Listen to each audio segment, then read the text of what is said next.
Back to writing on Jorvik, and today I wanted to talk about seasons in Star Stable. I'm sure a bunch of you coming in are like, yeah, seasons in Star Stable. I want Golden Hills kind of style everywhere. I want winter creeping up from Dino Valley. I want to see spring all the time and all the flowers, and I just want to hold you up right here and think I don't think those kinds of seasons should be added, and that's not what this video is about. Just to touch on that real quick, in order for Star Stable to do seasons, that means they need 4 different versions of all the assets in the game in order to correlate to every single season, and the fact that it's taking over a year just to get the map up to date on recent assets means they would have to dedicate 3 more years to really just making the assets for other seasons. And while I think it would be cool, I think between the amount of time it would take to make it, as well as the fact that Star Stable's engine is kind of old, this isn't something that ever will be added to the game unless they completely overhaul it on a brand new engine. With that said, what kind of seasons am I talking about? And the kind of seasons I mean are more like event cycling seasons in terms of competitions and collections. Well, seasons are, for one, a really great way to add in-game, and right now Star Stable doesn't really have an in-game. Once you beat the current story, you kind of just have to either train horses, which means paying money or waiting to have enough star coins to buy a new horse, or just waiting for the next event to happen and or the next story to happen, since a lot of people just skip events nowadays to wait just for story. That means there's not really a lot of reason to log on to Star Stable, and that's why I think adding seasons or event seasons or competition seasons would be a great way to add more reason to get onto Star Stable. Imagine if in championships there was actually a season going on, and so not only did you have the high scoreboards, but you had a number of people who have continuously high winning streaks, and those winning streaks rank you higher on the leaderboard based on how often you win. Now, obviously that would make Star Stable a lot more competitive, and it would get a lot more people interested in the competitive scene. I do think that before adding this, Star Stable really needs to look at legitimately balancing their stat system, because right now it is ludicrously broken and poorly balanced. But if it was updated and given some balance, this would be a really good way that when you are waiting between holiday events and the next story to release, you have something you can work on and something you can compete for. Further, you could do collection-based seasons, which are things that are themed around, say, the rides that we have going around. So instead of only lasting about a month, things like the light ride or the red string trail ride would last for a whole quarter of the year, and while it's going on, there are special collections that you can do that will give you special rewards every day. For instance, doing the light ride every day could count as basically a daily achievement, where you get some kind of nominal shilling reward, but there are also other parts of the collection that you have to work on and collect throughout the season, but by the end of the season, you can get some limited time special reward. It shouldn't be anything game-breaky, like maybe special rewards could be star coins for participating in the game for that long, but some kind of special item that cycles through with each event that rewards you for participating in something over a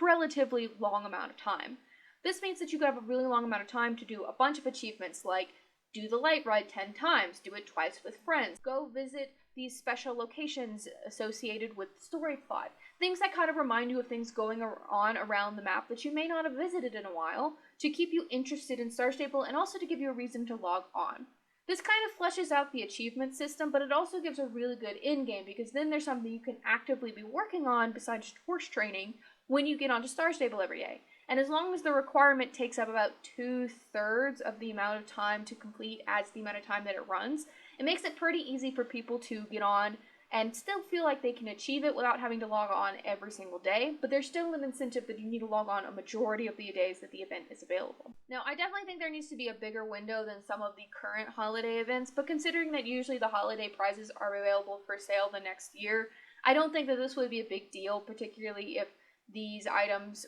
where, like, there's one special item at the end of the collection that you get. But it's something that is unique and special that you can work on, and it could be based around the actual seasons. For instance, the light ride is based on fall, whereas the red string trail ride is based on spring, and so then we add something for winter and summer, and so there are these rotating events that base on different core themes of Star Stable. For instance, the whole light ride focuses on friendship and bond and magic, whereas the red string focuses again on bond and friendship, but it focuses on more the realism and the people around it, so interacting with characters during that event, while the light ride focuses on collecting and working on magic, like maybe if you have to do special druid trainings during the light ride season, whereas for the red string trail you have to go talk to certain individuals, like you have to go do some of Jamie Olive Tree's dailies, or you have to go and talk to Justin once a day, something that makes it a little bit more unique and interesting to go back and continue participating in the game during those gaps and story breaks. And that's the idea. It's not super complicated, it's just one way that in-game could be added, and again, with some updates to how the stats work currently in Star Stable, it could be added to competition types of events, although I think those should run on shorter periods of time and having an actual, like, PvP style competition racing leaderboard instead of just time trials leaderboard, so that it's not just, oh, I got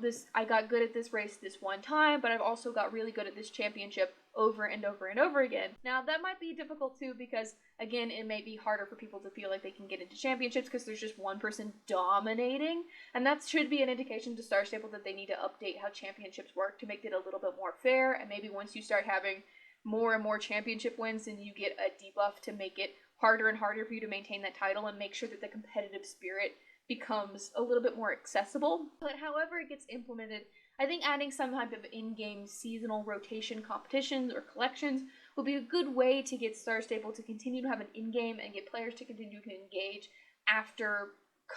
main content itself is out. And yeah, that's the idea. What do you guys think? What kind of collections or seasons would you want to see? And what other ideas would you like to see me talk about on writing on Jorvik? I'm kind of not necessarily running out of ideas, but I definitely want to hear what you guys have to say, so leave them down in the comments below, or join me on the Writers on Jorvik Discord, linked in the description as well. And yeah, thank you guys so much for watching. I'm gonna have to cut back to the very start to get my little rear, and I will talk to you guys later. Bye! Again, thank you guys so much for watching. If you ever want to reach out to me or talk anywhere else besides my Writing on Jorvik Discord, check out all my socials down in the description, and reach out on Patreon if you ever want to go above and beyond for supporting me, my project, my podcast, any and all of it. The Patreon link is down below. So with that, for realsies this time, I will talk to you guys later. Bye!